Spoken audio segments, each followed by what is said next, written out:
अस्सलाम वालेकुम। दुरूद शरीफ पढ़।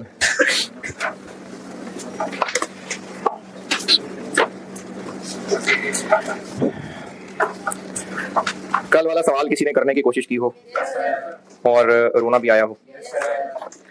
सवाल मुश्किल था, इसमें कोई शक वाली बात नहीं है, बल्कि शायद मुश्किल तरीन सवालों में है इसका शुमार। इस तरह के सवालों का ना अगर आप 100% ठीक नहीं कर पा रहे तो कोई मायूसी वाली बात नहीं है, लेकिन बीच में छोटी छोटी कैलकुलेशन है वो अगले सवालों में रिपीट हो सकती हैं। जैसे इस सवाल में वो हाई लो वाला मेथड था, वो इस सवाल में से आपसे हो जाए। फिर खास तौर पर जिस तरह से सेल प्राइसेस में उलझाया है, ये बड़ा अच्छा पॉइंट था। अच्छा, अब उसमें मैं मशवरा ये है कि जिन्होंने किया ही नहीं ना, उनको तो वैसे ही सलाम पेश करता हूँ, और जिन्होंने किया है उनको मसले होंगे।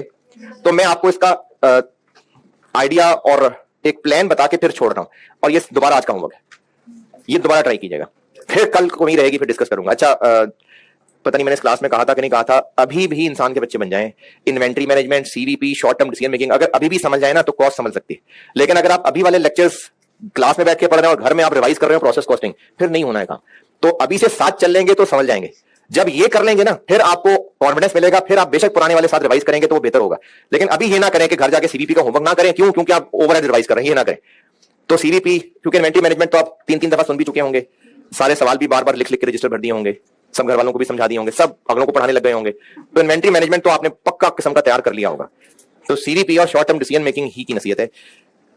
सीवीपी के सवालों में मुश्किल है, इसलिए मैं इस पे सवाल बोर्ड पे सॉल्व कर रहा हूं, और इनकी मुश्किलें यही है कि कभी कहां कभी कहां कभी कहां, तो वो प्रैक्टिस से ही कुछ बात बनेगी।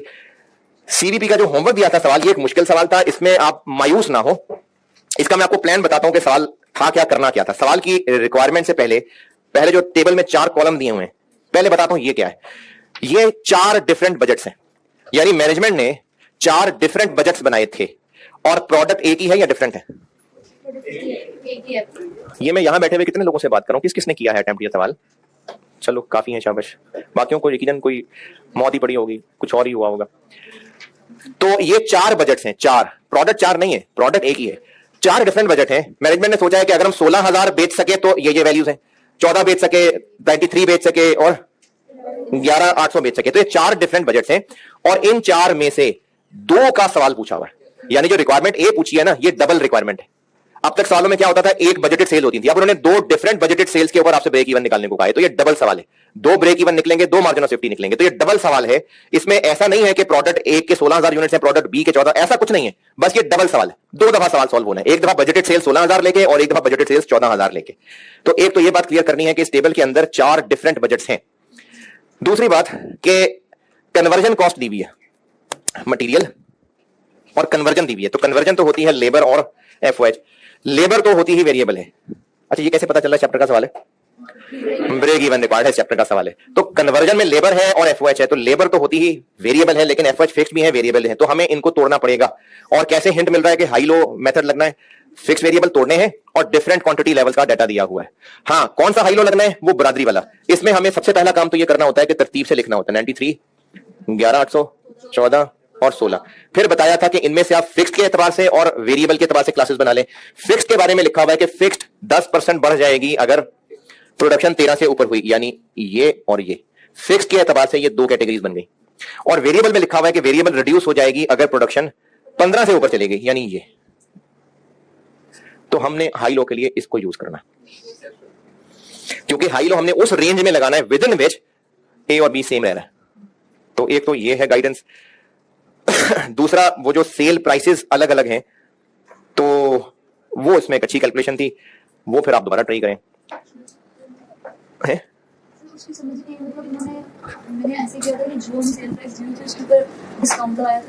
वो नेट है, हाँ ठीक है। आंसर इस तरह था कि नॉर्मल पहले लिखा हुआ था, उसके अंदर से जो हमारी डिस्ट्रीब्यूटर होता है कर लेना दोबारा, इसलिए कहना दोबारा ट्राई करें। अटेम्प्ट वालों को क्या हाल हुआ होगा? ये तो है ना एक सवाल, बाकी कहीं से बेहतरी हुई होगी।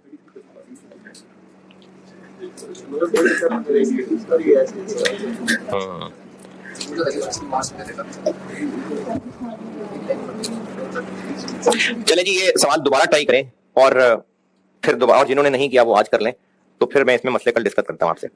Break even, margin of safety बहुत है। इस चैप्टर का तीसरा हिस्सा तोड़ा था मैंने, टारगेट सेटिंग।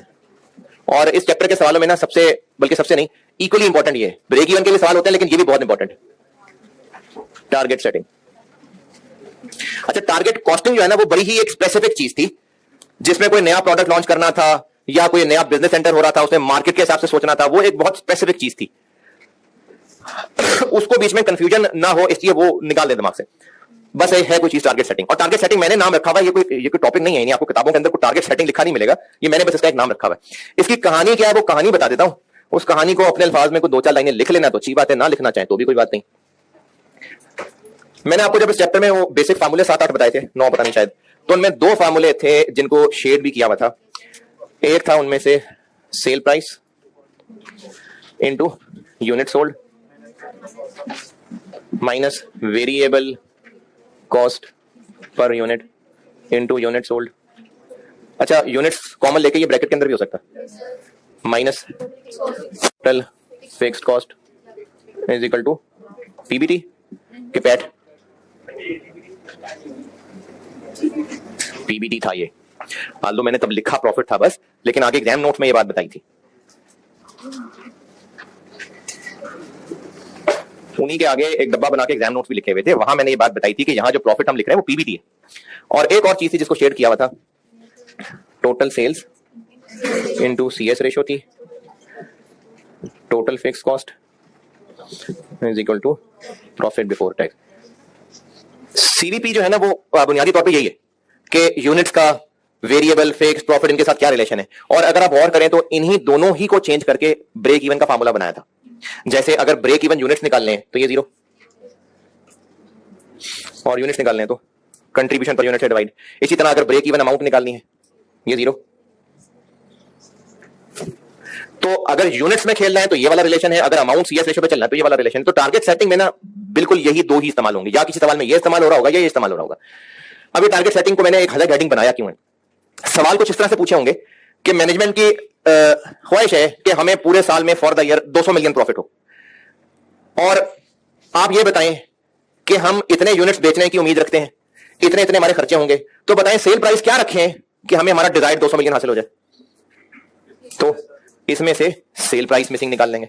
हो सकता है सवाल में लिखा हो कि मैनेजमेंट की डिजायर्ड सीएस रेशियो 20% है, तो क्या सेल्स की अमाउंट हो कि हम 250 मिलियन का प्रॉफिट जो कमाना चाह रहे हैं वो कमा लें।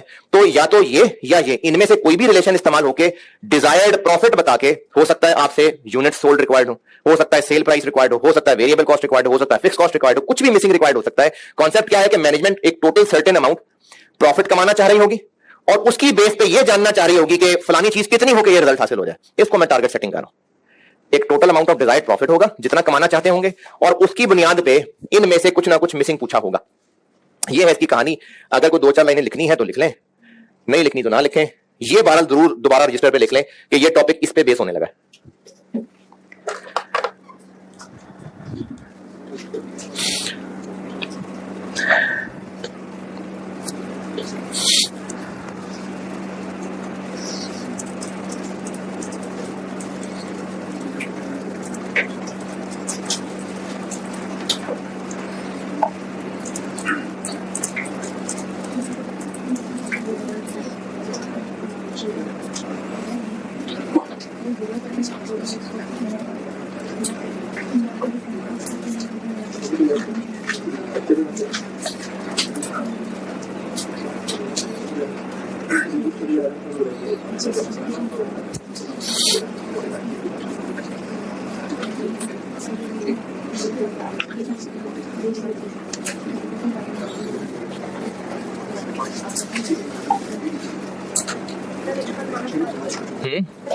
मैंने कहा है कि सीवीपी जो है ना वो ये रिलेशनशिप है, या तो हम वो यूनिट्स के हिसाब से देख रहे होते हैं या सीएस रेशियो के हिसाब से देख रहे होते हैं। रिलेशनशिप सीवीपी यही है कि कितने यूनिट्स होंगे तो कॉस्ट पे क्या फर्क पड़ेगा, प्रॉफिट पे क्या फर्क पड़ेगा, फिक्स कॉस्ट पे कोई फर्क नहीं पड़ेगा। ये सीवीपी है। अब इस पे टारगेट सेटिंग में उन सवालों को कह रहा हूं जिसमें मैनेजमेंट ने ना अपना एंड रिजल्ट टारगेट किया होगा कि हम इतना प्रॉफिट कमाना चाहते हैं, total for the year figure है ये। तो हम इतने एंड रिजल्ट तक पहुंचने के लिए क्या क्या स्टेप्स लें, यानी कितने यूनिट्स बेचें, क्या सेल प्राइस रखें, क्या वेरिएबल कॉस्ट रखें, क्या फिक्स कॉस्ट कंट्रोल करने की कोशिश करें। तो एक डिजायर्ड टोटल प्रॉफिट का रिजल्ट बता के इनमें से कुछ मिसिंग पूछा हो सकता है। जैसे मैनेजमेंट ने ये सोचना है कि सेल प्राइस तो हमने तय कर ली है 50, इससे ज्यादा हम कर नहीं सकते।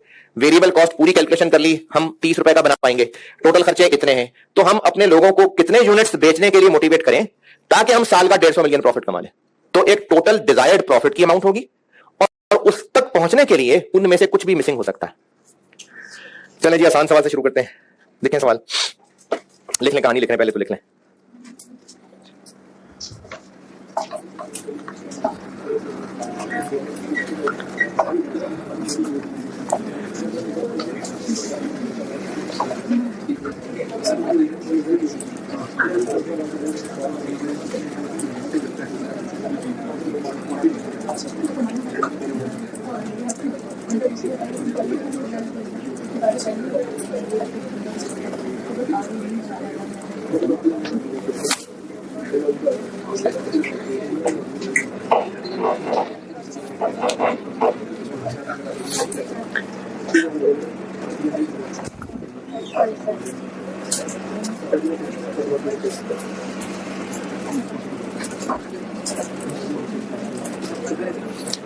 चलें, लिख ली कहानी। सवाल लिखें, tax rate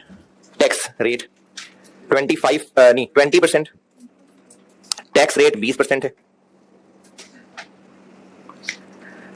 desired net profit 120,000 है, 1,20,000।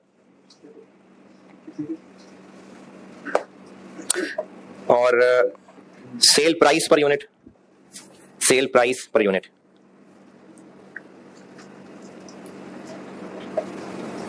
70 रुपए है, 70।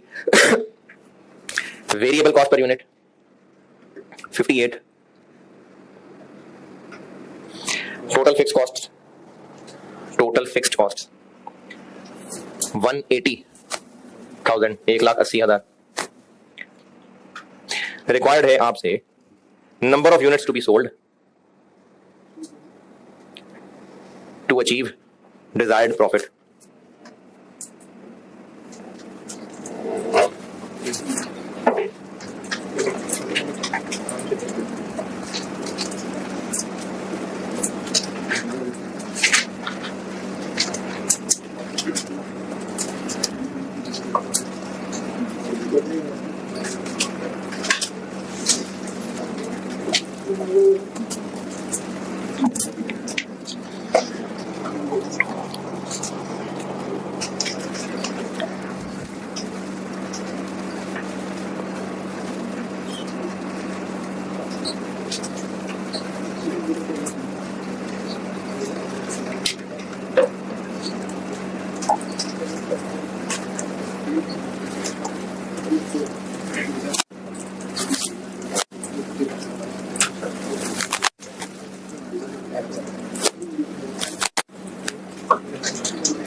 टैक्स रेट 20% 25 बोल के मैंने फिर 20 कह दिया था, 20 है। टैक्स रेट मैंने 20% बताया था, 20%।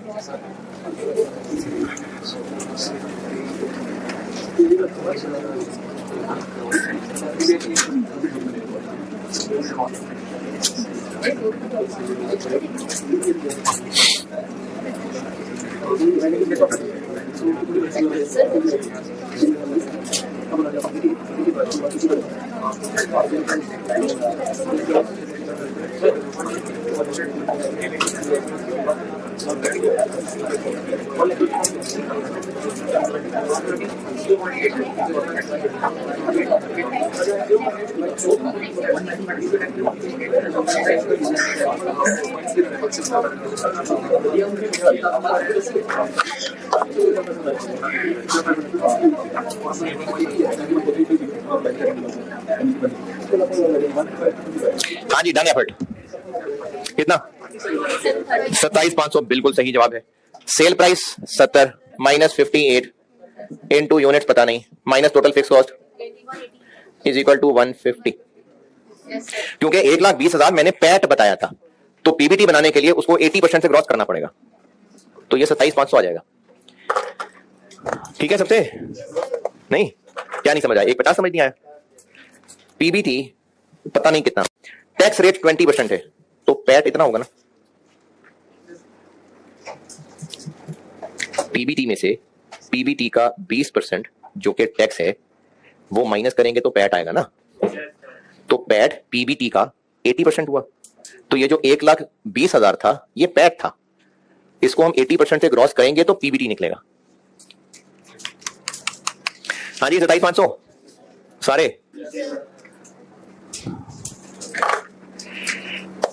जो रोज आते हैं वो भी और जो कभी कभी आते हैं वो भी, सबको सब समझ आ गया? क्यों भाई? नहीं याद आ गया। चले 5 रुपए का सवाल करते हैं। अच्छा एक आसान सा छोटा सा सवाल तो आप ही कर दें, फिर बड़ा सवाल मैं करता हूं। आप कर दीजिए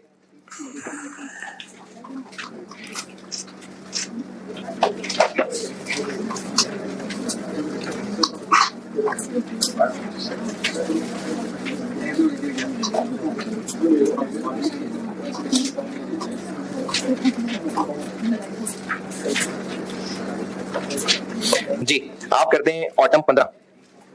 ये मेरी बुक में है क्वेश्चन नंबर 13। छोटा सा सवाल है, आसान सा, वो आप कर लेंगे लेकिन करें।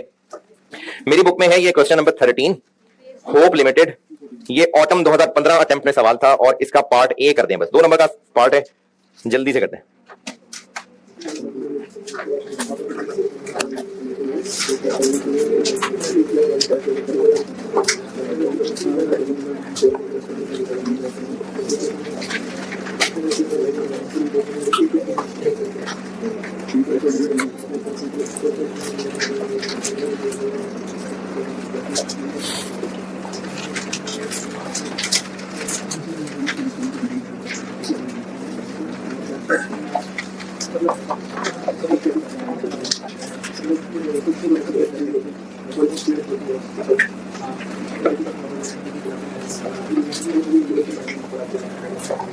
सवाल तक पहुंच गए?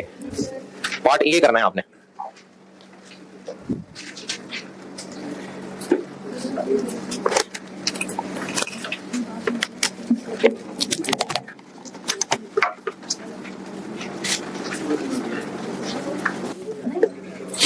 हाँ जी हो गया होगा, कोई मुश्किल परेशानी भी नहीं हुई होगी। Calculate the number of units to be sold to maintain the current profit. तो पहले आपको करंट प्रॉफिट निकालना पड़ेगा। चले ठीक है जी, अब आते हैं से थोड़ा सा ऊपर और आप आ जाएं अब 2018 स्प्रिंग 2018। मेरी बुक में question number 8, Washington limited. Spring 2018 attempt का सवाल है, वॉशिंगटन लिमिटेड। पढ़ ले करता हूं।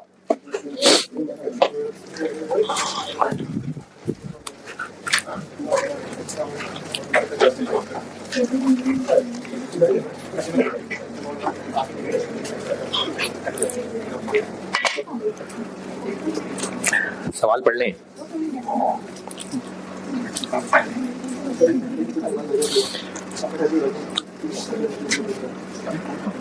सवाल पढ़ ले भाई, सवाल पढ़ ले, सवाल पढ़ ले।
हाँ जी, पढ़ लिया होगा। चलिए जी, समझाता हूं। 2018 1 जनवरी से 31 दिसंबर की इनकम स्टेटमेंट बना के दी हुई है सवाल में, और एडिशनल इंफॉर्मेशन में लिखा हुआ है कि जब पहले 2 महीने गुजर गए, यानी जनवरी फरवरी गुजर गया, तो उसके बाद इन 2 महीनों में हमें कुछ फॉलोइंग पता चला। अब वो पॉइंट 1 बुलेट पॉइंट 1 2 3 में बताया हुआ है। फिर पॉइंट 2 में लिखा हुआ है कि मैनेजमेंट ने फैसला किया है, हैज डिसाइडेड, कि सेल्स को बढ़ाएं प्रमोशन चला के। ये कब हुआ है फैसला? 2 महीने गुजरने के बाद। 2018 का बजट था, 2 महीने गुजर गए, उसके बाद ये फैसला हुआ है। पॉइंट नंबर 2 और पॉइंट नंबर 1 की पहली लाइन और ये ऊपर बना हुआ बजट, ये तीनों चीजें देख के ये किसी को ना पता चल रहा हो जो मैंने कहा है, यही नहीं पता चल रहा कि मैंने कहा क्या है। दोबारा कह देता हूं, टेबल बना हुआ ये क्या है? 2018 की बजटेड इनकम स्टेटमेंट है, पूरे साल की कि दिसंबर के महीने की? पूरे साल की। 31 दिसंबर 18 है तो शुरू कब हुआ होगा? वाह, जबरदस्त, 1 जनवरी 2018। तो 2018 ईयर का बजट बनाया था, लेकिन 2 महीने जब गुजर गए, जनवरी फरवरी, तो फिर उन 2 महीनों में ये रियलाइज हुआ कि प्रॉफिट सेल प्राइस वो नहीं हो सकी, ड्यूटी लग गई, फलाना हो गया, फलाना हो गया। ये पॉइंट 1 में लिखा हुआ है। पॉइंट 2 में लिखा हुआ है, to boost the sales WL has decided to launch a promotion campaign. तो अब ये इन्होंने कब फैसला किया है प्रमोशन लॉन्च करने का? 2 महीने गुजरने के बाद। ये बात समझ आ रही है कि नहीं? ठीक है। पॉइंट 3, डायरेक्टर्स 5% डिविडेंड देना चाह रहे हैं ओनर्स को। FR 1 पढ़ी हुई कौन? डिविडेंड परसेंटेज किसके ऊपर अप्लाई होती है? कैपिटल पे। कैपिटल डिविडेंड परसेंटेज किस पे लगती है? शेयर कैपिटल पे। तो शेयर कैपिटल कितना बिजनेस का? 140 मिलियन। इस पे लगाएं 5%। डायरेक्टर्स चाह रहे हैं कि हम इतना डिविडेंड बांटें। अच्छा, इस सवाल में नहीं है, वैसे कह रहा हूं कि अगर बाय लॉ कोई ऐसा रूल होता कि टोटल सेल्स का 2% जो आंसर आया उससे ज्यादा आप ओनर्स को डिविडेंड नहीं दे सकते। इस सवाल में नहीं है, वैसे कह रहा हूं कि अगर लॉ में होता कि फॉर द ईयर जो सेल्स हैं उनका 2% लगाएं, जो आंसर आए उससे ज्यादा डिविडेंड दुनिया ओनर को नहीं बांट सकते, तो इसका मतलब यह है कि डिविडेंड सेल्स की परसेंटेज होता है। फिर ये तो जस्ट एक रिस्ट्रिक्शन लगी हुई। हो सकता है कहा कि जी दुनिया की जितनी आबादी है उसके 5% को 10 रुपए से मल्टीप्लाई करें, इससे डिविडेंड नहीं बांट सकते। तो दुनिया की आबादी का डिविडेंड बांटने से क्या ताल्लुक? जस्ट एक रिस्ट्रिक्शन है। तो बैंक से कभी लोन लिया था, उस बैंक ने एक रिस्ट्रिक्शन लगाई। उन्होंने कहा कि ये ना हो कि आप सारा पैसा निकाल के ओनर्स को दे दें और कल को बिजनेस बंद करके भाग जाएं, हमारा पैसा किधर है? तो बैंक ने एक शर्त लगाई कि जितना आप कमाएंगे प्रॉफिट आफ्टर टैक्स, उसका जो 80% बनता होगा उससे ज्यादा आप डिविडेंड नहीं बांट सकते। तो अगर कंपनी 7 मिलियन रुपए डिविडेंड बांटना चाह रही है तो ये तभी 7 मिलियन बांट सकेगी अगर इतना पैट कमाए कि उसका 80% कितना है? 7 मिलियन। पॉइंट 3 की अंग्रेजी पढ़ लें, और ये अंग्रेजी जो मैंने समझाई है, देखें ये बात समझ आई है या नहीं, तो फिर दोबारा पूछ लें। पॉइंट नंबर 3 की अंग्रेजी पढ़ लें सारी।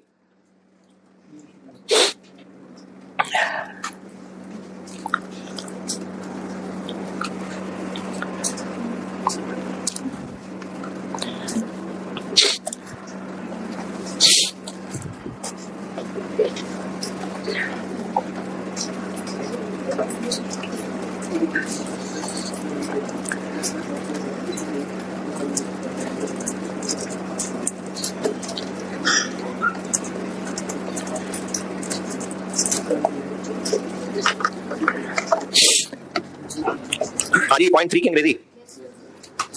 जो लोग भी जाग रहे हैं, आंखें खुली नहीं पूछ रहा हूं, जो जाग रहे हैं, पॉइंट 3 की अंग्रेजी आई समझ? अब आते हैं रिक्वायरमेंट क्या है। रिक्वायरमेंट ये है कि अब जो 10 महीने रह गए, कौन से 10 महीने? साल तो 12 महीने का होता है। 2 महीने गुजर गए, तो उन 10 महीनों में अब कितने यूनिट्स बेचें ताकि इतना डिविडेंड बांट सकें। ये डिविडेंड बांटना कहां से आ गया? हम तो वो प्रॉफिट और उसकी बात कर रहे थे। इतना प्रॉफिट कमाएंगे तो इतना डिविडेंड बांटेंगे ना। तो अब हमें टारगेट प्रॉफिट की अमाउंट मिल गई, उससे नंबर ऑफ यूनिट्स निकालने। तो इस रिक्वायरमेंट से पता चल रहा है कि ये इस टॉपिक का सवाल है। हाँ जी, रिक्वायरमेंट आई समझ के नहीं? एक एक को पूछता हूँ यार फिर।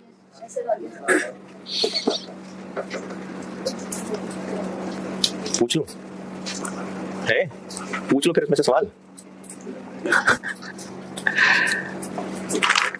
तो उन दोनों में से वो जो CS और यूनिट्स वाला था, कौन सा वाला रिलेशन यूज करना है? यूनिट्स वाला।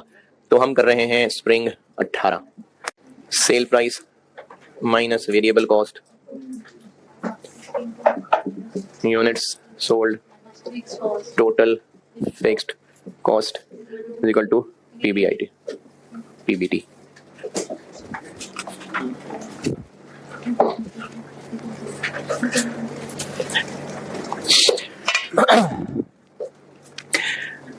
इस फार्मूले में हम यहां पर प्रॉफिट साल का रखेंगे 10 महीने का?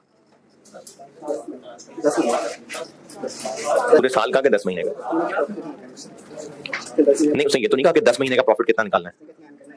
हाँ, यूनिट्स 10 महीने के फाइंड करने हैं। इस इक्वेशन में ये प्रॉफिट कितने ऐसे का रखना है, साल का के 10 महीने का? क्यों साल का? यूनिट्स तो 10 महीने के पूछे। एक तो फिक्स कॉस्ट साल की है, और डिविडेंड को जिससे कंपेयर करना है रिस्ट्रिक्शन, वो तो साल की फिगर है ना, तो हमें यहां साल लिखना पड़ेगा। तो यहां यूनिट्स भी कौन से आएंगे? साल वाले ही, लेकिन पूछे तो 10 महीने के हैं। तो जो इधर यूनिट का आंसर निकलेगा उसको 10/12 कर लेंगे। शाबाश, क्या करेंगे? 10/12 कर लेंगे। पूरे साल के टोटल यूनिट्स निकलेंगे ना, तो उनको 10 महीने के यूनिट्स कैसे बनाएं? 1500 माइनस कर लेंगे। Point number 1। दूसरा बुलेट पॉइंट, इन 2 महीनों में 1500 यूनिट्स एक्चुअली बेच चुके, तो हमें साल के यूनिट्स अगर यहां से मिल गए तो 10 महीने वाले कैसे निकालेंगे? 1500 माइनस करके। ये है रिक्वायर्ड कि पहले हम यहां से पूरे साल के यूनिट्स निकाल लेते हैं, फिर 1500 माइनस कर लेंगे तो वो 10 महीने के यूनिट्स आ जाएंगे। चलो, नंबर भी 10 ही है। ये है सवाल की प्लानिंग। तो हम ये इस वक्त फार्मूले में वैल्यूज पुट करने लगे हैं 10 महीने की है, साल की। सेल प्राइस कितनी? अच्छा, चले मैं एक सवाल और पूछता हूं यहां पर। अब हम ये जानना चाह रहे हैं कि कितने यूनिट्स बेचे। अब हम कहां खड़े होकर परेशान हैं? 2 महीने गुजर गए, तो इस सब के अंदर हम रिवाइज्ड वाली फिगर्स यूज करेंगे या वही जो साल के शुरू में बजट की थी, रिवाइज्ड वाली? तो सेल प्राइस अब बताएं क्या लिखो? 9500। ये आपको बताई हुई है। पॉइंट नंबर 1, बुलेट पॉइंट पहले में ही, कि हमने प्लान तो किया था कि 10,000 का बेचेंगे, लेकिन हम सिर्फ 9500 का बेच पाए। पॉइंट 1, पहला बुलेट पॉइंट, दूसरी line, consequently it was decided to reduce selling price to 9500 with effect from 1 January. तो सेल प्राइस आ गई 95।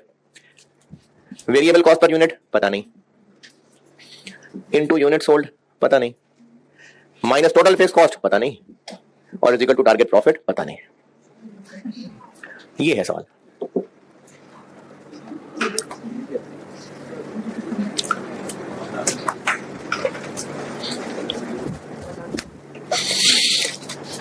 Variable cost per unit.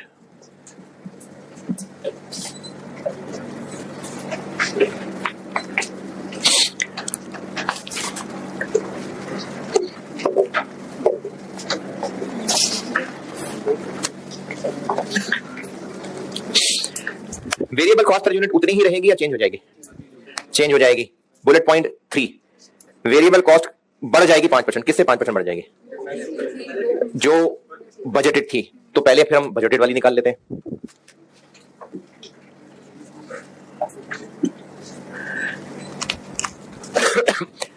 Variable cost budget में 2 तरह की आ रही है, कॉस्ट ऑफ सेल्स में भी है और ऑपरेटिंग में भी है। तो कॉस्ट ऑफ सेल्स वाली देखते हैं पहले, per unit. Total cost of sales कितनी दी हुई है?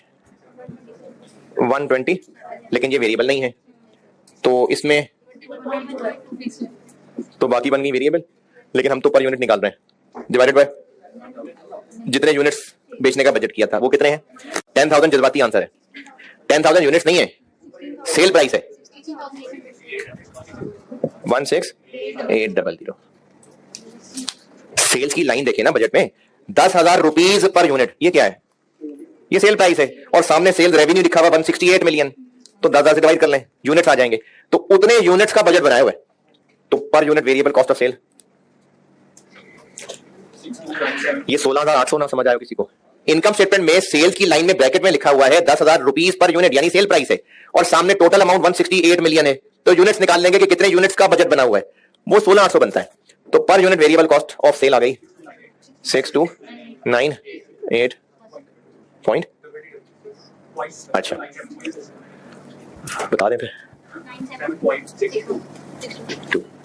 98 लिख लेंगे, कोई मसला नहीं है। और भी कोई वेरिएबल खर्चा था? वेरिएबल ऑपरेटिंग कॉस्ट थी, ये भी ऐसे ही है। अच्छा, वेरिएबल ऑपरेटिंग कॉस्ट मतलब कोई वेरिएबल सेलिंग एक्सपेंसेस होंगे। टोटल कितनी? 16 million minus 4.5 million divided by 16,800, 684 point. ये हमने निकालनी है बजटेड, क्योंकि उसने कहा था कि चेंज हो जाएगी, रिड्यूस हो जाएगी, इंक्रीज हो जाएगी। तो पहले बजट देख लें जिसको बढ़ाना है, रिवाइज निकालते हैं। ये कितनी चेंज हो जाएगी? 5% इंक्रीज हो जाएगी। तो वेरिएबल कॉस्ट ऑफ सेल हो जाएगी अब 6297 इंटू 1.05 6612.55। और वेरिएबल ऑपरेटिंग इसके बारे में कुछ नहीं कहा तो खत्म हो जाएगी? नहीं, सेम रहेगी। तो वेरिएबल ऑपरेटिंग कॉस्ट फिर यही रहेगी 684.52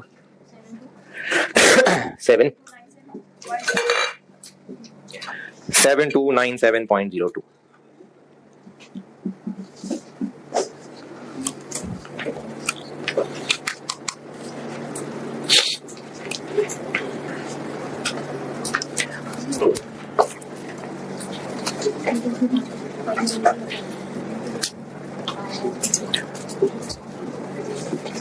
टोटल फिक्स कॉस्ट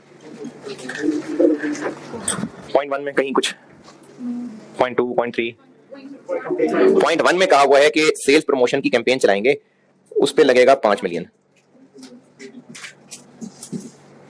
और बाकी कुछ नहीं होगा। तो बाकी फिर वही सेम ही रहेंगी, ये और ये। तो कॉस्ट ऑफ सेल्स आ जाएगी 21.2 और ऑपरेटिंग आ जाएगी 4.5 30.7।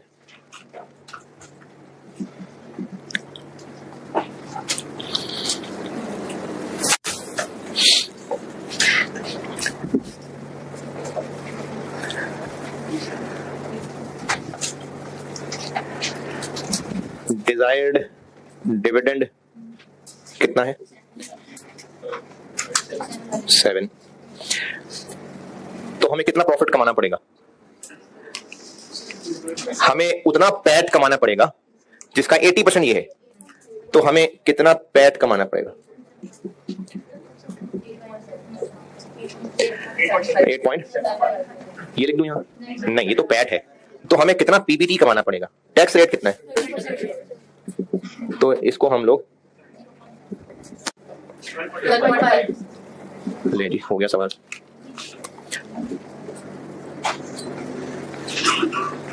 यहां से यूनिट्स निकल आएंगे।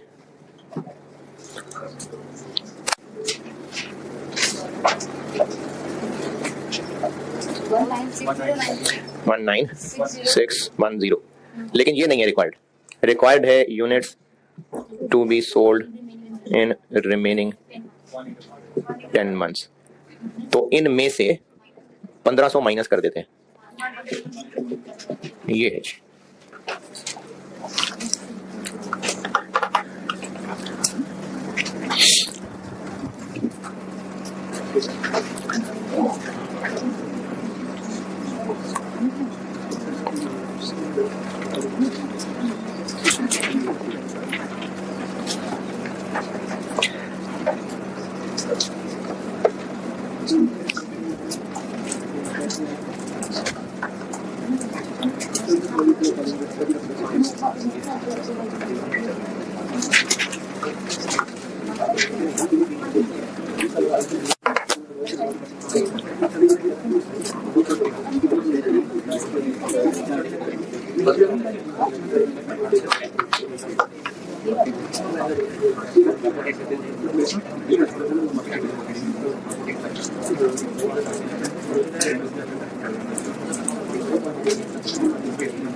बताएं भी इसमें कोई एतराज? अच्छा, मैं ना खुद ही एक दो बातें बता देता हूं क्योंकि वो कुछ बच्चे पूछते हैं, मैं खुद बता देता हूं। जब हमने 10 महीने के यूनिट्स ही निकालने थे तो बेशक 12,500 हमने निकाला पूरे साल का है, तो उसको 10/12 करके यूज कर लेते हैं। दोबारा, ये हमने साल का प्रॉफिट निकाला है ना, है ना?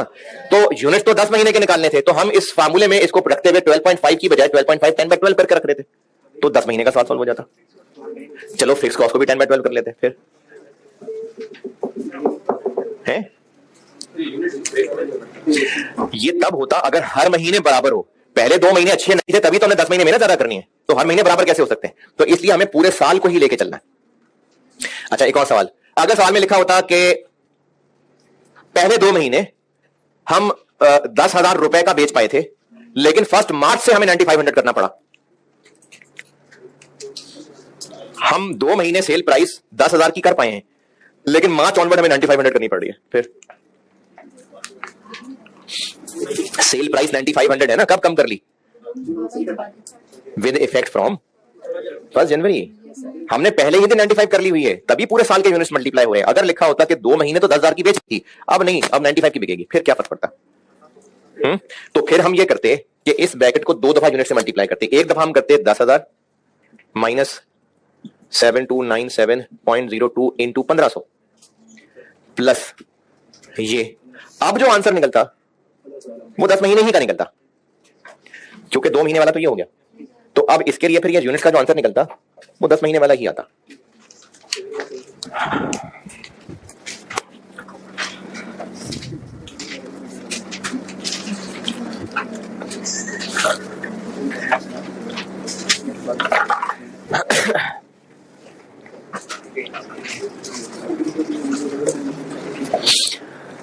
अच्छा, ऑटम 21 दोबारा कोशिश करें। जिन्होंने किया नहीं वो तो करें, जिन्होंने कर लिया वो दोबारा कोशिश करें।